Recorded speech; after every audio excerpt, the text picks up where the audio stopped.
Dito tayo sa model unit, dito sa North Orchard Residence. Ito halip pumasok tayo sa model unit nila. Ito yung loob niya.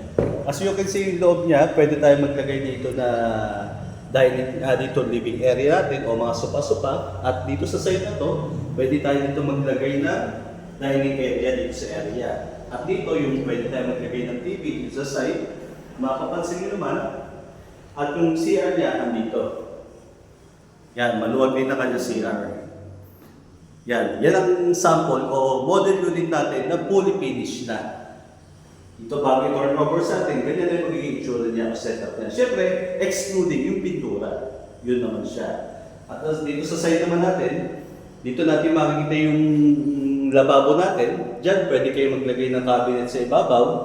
Dito rin, pwede kayo maglagay ng table dito para may patungan kayo na mga iluluto nyo. Pwede kayo maglagay ng kalandya sa side o la Germania na tinatawag para complete set na siya.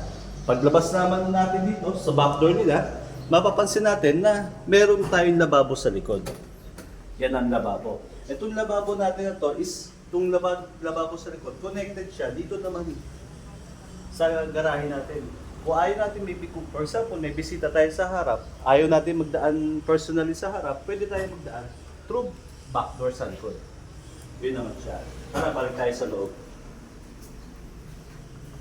Ngayon naman guys, aakyat tayo sa taas.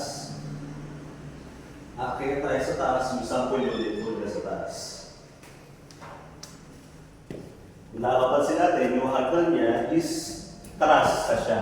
Hindi siya kagaya ng mga hagdan na mga sa mga townhouse na yung socialized housing, yung mga baka na manipis.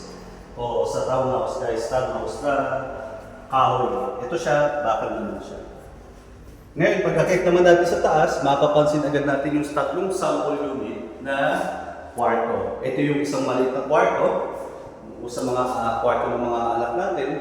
Ang katabi naman yan, ito ay yung master bedroom.